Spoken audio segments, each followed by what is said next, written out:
Tennessee Titans, they signed Ryan Tannehill, and I know people are freaking out. They're looking at the numbers. The real numbers are, what, $17.5 million guaranteed per year? That's a reasonable sum of money for a guy who's thrown for over 4,000 yards, I think twice in his career. And he showed he could take them to the playoffs, and they beat New England in New England. However, like I know he threw for, 88 yards in their win, but it was good enough to get them there. And I think it stands to reason that you can take off some of the handcuffs and he can be even better. Is there a ceiling that's lower than some of the greats of the game? Of course. But just like we're telling you with Dak Prescott, there are other financial concerns, like running back Derrick Henry, free agent. Right? Free agent. But they franchise tag Derrick Henry. Why is this so smart? Well, all you got to look at is what we talked about with the Dallas Cowboys with with Ezekiel Elliott, and the Rams wanting to get out of the Todd Gurley deal. Hell, Le'Veon Bell. That deal was so bad the moment it was signed, the GM lost his job. Why would you sign a running back to a long-term contract, especially one that takes as much of a pounding as that guy does? So I think Tennessee is smart. Short-term, overpay, buy, fine. Long-term, don't link yourself to Derrick Henry, no matter how good he was this past year. They learned a valuable lesson by looking around the league and learned from everyone else's mistake. So we continue on Brady Watch. Dak is, of course, franchise tagged. We'll see if he ultimately signs a long-term deal. I don't buy that he no-shows. When you're quarterback of the Dallas Cowboys, you're quarterback of any team, you got to be there when no one else wants to be there. That's kind of part of the gig. Also, part of this gig is that you're going to say things that ultimately come back to being correct. You have to, 50-50 calls you got to make. Clay Travis joins us. Outkick the Coverage is the morning show here on Fox Sports Radio. He predicted that Tom Brady would be a Titan. Of course, Nashville is a place where he lives close to, he broadcasts from. His Titan fandom has no bounds at all. How are you taking the news that Ryan Tannehill for a couple more years and Tom Brady will go elsewhere? Well, first of all, I said if Brady left the Patriots, I thought he would go to the Titans. But I said all along that I didn't think Brady would leave the Patriots. Now, maybe he's going to end up leaving. And if that happens and it ends up being the Tampa Bay Buccaneers or the LA Chargers, I think that would speak to, frankly, Brady not having a lot of great options. Because to me, when I look at the landscape, I don't think the Chargers are any more likely to go to the Super Bowl than the Patriots, and I certainly don't think that the Bucs are. I thought that the Titans, maybe the Colts, certainly the 49ers, as that rumor flared up, all could make sense because I think they have the talent around Brady that it could make a tremendous amount of sense.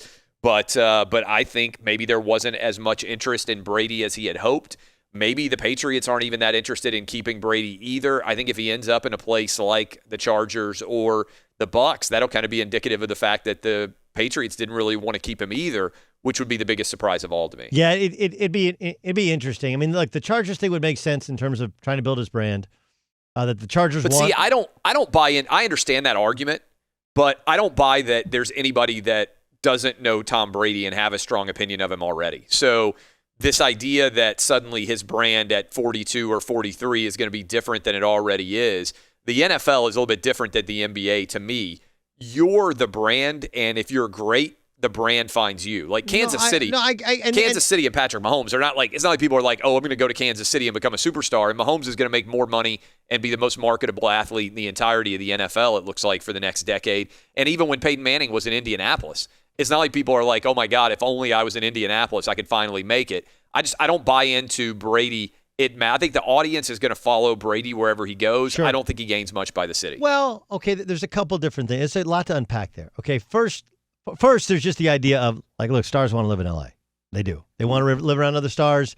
They want, and that was, I think, part of your thought on Nashville is there's a lot of very rich, very famous, very well-to-do people that raise their kids in and around Nashville proper, right? I get that, but I think ultimately for Brady, if I'm advising him, the only thing that matters is winning football games. Listen, I'm with you, and I even think the Chargers are like, I'm not sure this makes a ton of sense for him to come here. Now the Chargers have a loaded roster, like crazy loaded. I'm not sure people understand exactly how talented they are. Right? Derwin James and Nick Bosa are probably the two best young defensive players in the league. They have one of them. He didn't play most last year. They have the other Bosa, who might not be Nick, but he's not far behind. And they have Melvin Ingram. Like, you got 3 stars on defense. On offense, he's got way better talent around him. And you got Shane Steichen, who has only called plays for half a season, but he worked with a veteran quarterback as his quarterback coach. The idea is that could work. But here's the thing. First thing is, whatever they all want, like, it's people always go, oh, the traffic's bad and the taxes are bad. They are, and yet rich famous people still keep moving here, right? They just do. David Beckham came to a secondary league and played in Carson in that same stadium the Chargers have occupied, and he likes it. He stayed here. Like, people stay here. They dig it. If you're rich, it's a pretty good lifestyle. So there's the first thing in terms of where does his family actually want to live. The second part is, while I agree with you, and the truth is in the NBA, your brand can be as big. LeBron was just as big in Cleveland as he is in LA. LeBron was just as big in Miami. Kevin Durant was big in Oklahoma City. I mean, nobody talked about San Francisco's market being big when they sucked. When they started being good, suddenly it was a big market for Steph Curry, etc. I agree with you there. But if he wants to make TB12 the ultimate in, like, rejuvenation, longevity, first thing I'm going to tell you is this coronavirus is going to crush all of these mom and pop fitness shops, which are everywhere here. F45, we got a Hot 8 yoga studio I go to, Orange Theory, even all the way up to Equinox, right? The big boys, they're all going to get crushed because they're not going to be open for the next couple of months. And if, in fact, he transplants to Los Angeles and he's got money to put behind it, I don't think it's crazy to think it could be a craze. So I agree with you in terms of market size not really mattering, but it has helped grow the brands of David Beckham. It has helped LeBron James, and people do like living here. That part does I work. think it matters only if he wins. If, like, by far the most important thing is winning. And in terms of where he wants to live, we'll see how well he plays this year. I think a lot of people will take it, including me, as a major red flag if the Patriots decide to walk away from Tom Brady. Because there aren't, I mean, this is always a good sports talk radio topic. How many people have the Patriots let go that have ended up much better after they left the Patriots? Not many. Belichick tends to be a guy who cuts you a year or two before, you are officially done. He's a guy who looks down the road more so than back behind him to see whether or not he's going to stay committed to a guy. So I still think ultimately cooler heads will prevail. Robert Kraft will get involved. He'll decide that he wants Brady to have a swan song in New England, even if the team is not particularly good. But I still question whether that is overall likely. If he goes to Tampa Bay, to me, that's crazy. I mean, look, I understand that one makes. I mean, again, maybe the Florida rejuvenation idea, but just because Bruce Arians is a quarterback whisperer doesn't make any sense to me.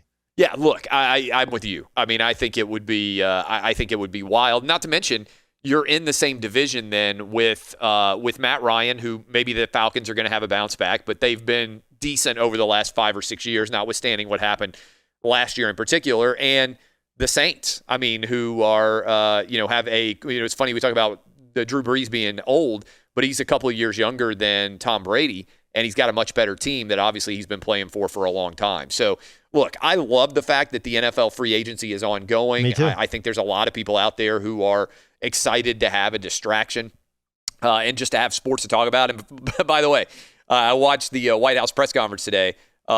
It's possible you and I and everybody out here who listens to sports talk and talks about sports talk, I mean, we may have March, April, May, June, July of basically zero sports going on in this country. And if that's taking place, then these sideshows like the drama over where Brady might go are pretty welcome distractions. All right. Look, you were seen as a denier of the virus. You've tried to use all the stats and back up, and go with facts, not with feelings. Where are you on the dangers of this thing now that we got casinos closing? San Francisco, you're not allowed to gather people with 10 or more people. Like it's like a shelter city.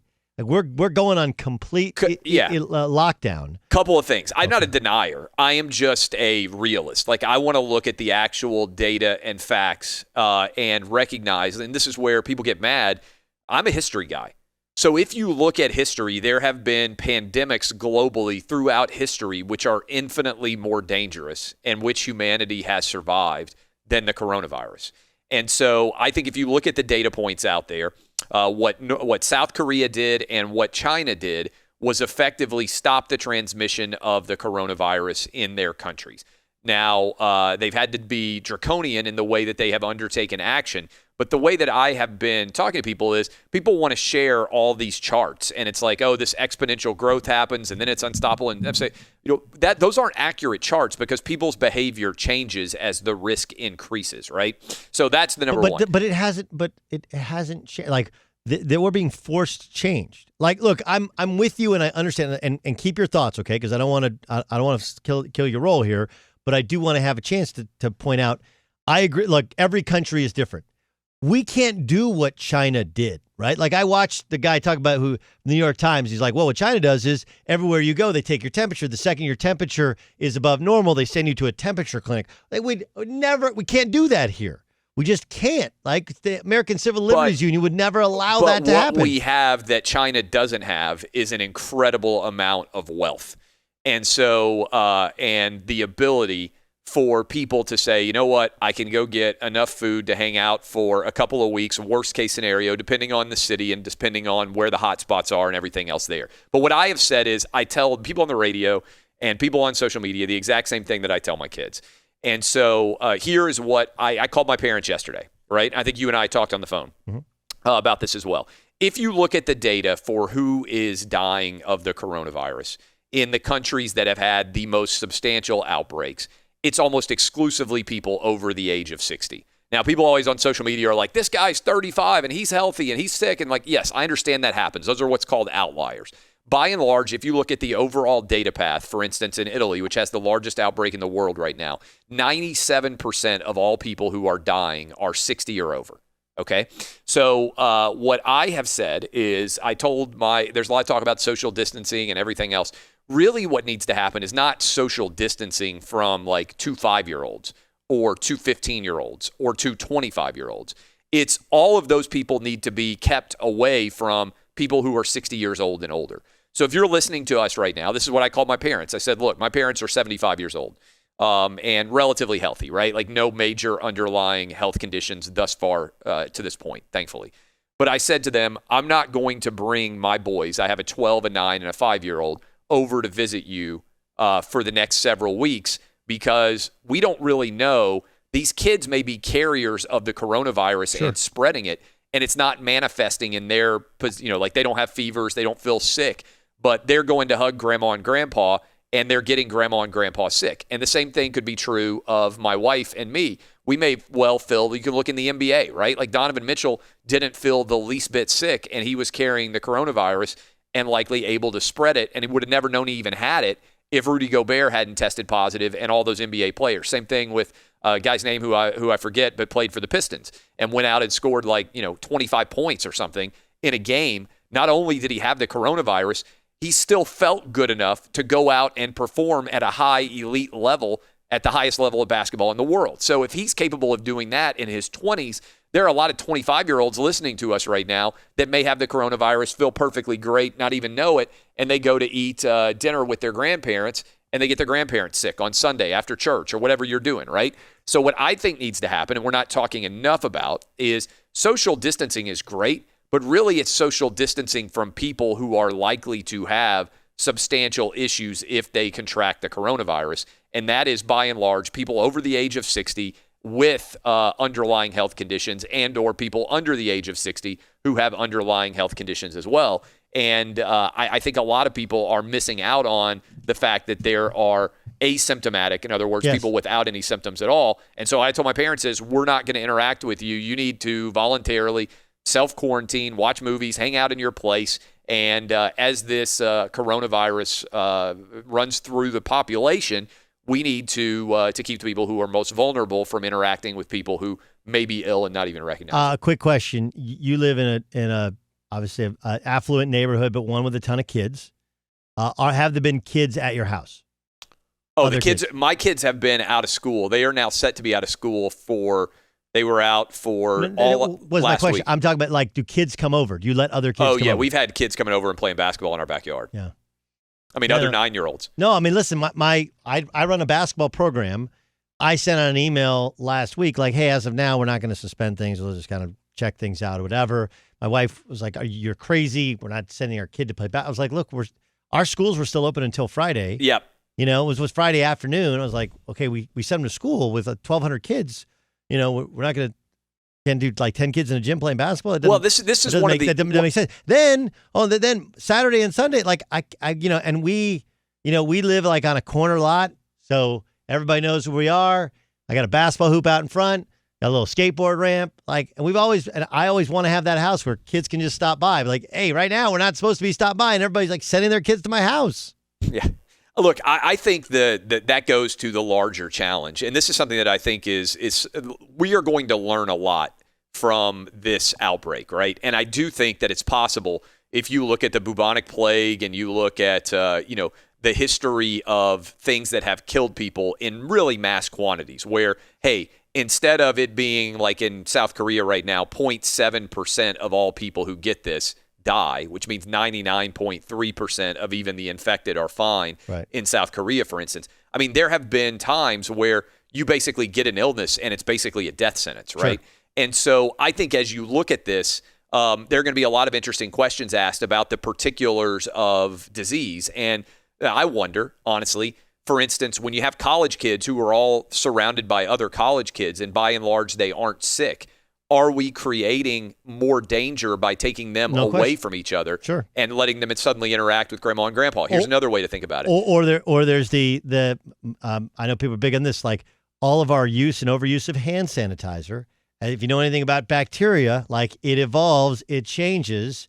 And do we somehow become, does it become immune to that, right? Here's the other thing. MRSA, did we get a bad case of MRSA? Here's the other thing I wonder about. How many parents out there are working and having their grandkids watch their kids when they're out of school? Right. Well, and, again, the kids look like they're perfectly healthy, but are the kids exposed to the grandparents? So I think we're going to learn a lot about this process. But the number one rule that I put in place for my own family here is we're not going to go see my parents are the most elderly people that are in my immediate family. And my sister and I have both agreed, we have 6 kids between us, all 12 or younger, that we are not going to let our kids, the grandkids, they can talk on FaceTime, they can hang out, they can hop back and forth and talk, but I don't think it makes sense to be exposing young kids to grandparents. And I would say the same thing if you are a 30 or 40-year-old and you've got parents who are over 65 and senior citizens that are retired. I don't think it makes sense. I think we need to limit the social interaction between people who appear to be healthy and people who are elderly. That's the number one rule. That's what I told my parents, and that's what I told the audience here on my radio program this morning. You still think Brady now goes back to the Patriots? I don't buy into the idea that Tom Brady's career is going to end in Tampa Bay beside a pirate ship. Right? I mean, or with the Chargers, but with the Chargers. The Chargers at least make more sense to me because I can see the Chargers. It's a Joe Montana type of move if he goes to the Chargers. Well, you also know this. The Chargers are the side chick of the NFL sports market, right? Correct. Nobody wants to buy tickets for their event. They're the afterthought. They're not the one that gets the attention. Right. And so if you're trying to sell tickets in SoFi Stadium, I can see an argument of, hey, we'll get Brady and we'll go draft, a young quarterback for Brady to mentor so we can have the best of both worlds. And people will come and they will care about our game. So the Chargers at least make sense to me there. Yep. Look, the Bucs haven't been to the playoffs in 12 years. I know Bruce Arians had success with Carson Palmer, but I find it hard to believe that suddenly Tom Brady's going to roll into the NFC South and the Bucs are going to be unbeatable. Yeah, Carson Palmer with Andrew Luck with Ben Roethlisberger. No, he's the quarterback whisperer guru until Jameis Winston chose to throw the ball to the other team as much as he threw the ball to his team. But what's going to happen with Jameis now? Yeah, his market is likely to be he's going to be basically Ryan Tannehill, right? Yes. Where and same thing for Marcus Mariota, the 1-2 picks. Both of those guys are going to be trying to go somewhere with a relatively weak starter. Where if that starter stumbles, they could come in and be Ryan Tannehill, who last year the Dolphins were having to pay $5 million of his $7 million contract in order to get the Titans to take him. and he just got $91 million guaranteed, almost a year to the day. I'm not sure anybody in the world of sports had a more productive year than Ryan Tannehill in the space of 365 days. Awesome stuff, Clay Travis. Outkicked the coverage every morning. He doesn't have the TV show Lock It In right now because all of our TV shows are on hiatus, so we stole them away and got his strong opinions. Hey, what up? Doug Gottlieb here. Make sure you subscribe to our YouTube channel here at Fox Sports Radio. You can catch my show, all the shows on Fox Sports Radio, unique interviews, strong takes, just interesting discussion on the sports topic of the day, of the week, of the month. It's all encompassing. It's everything you need right here on YouTube. Subscribe.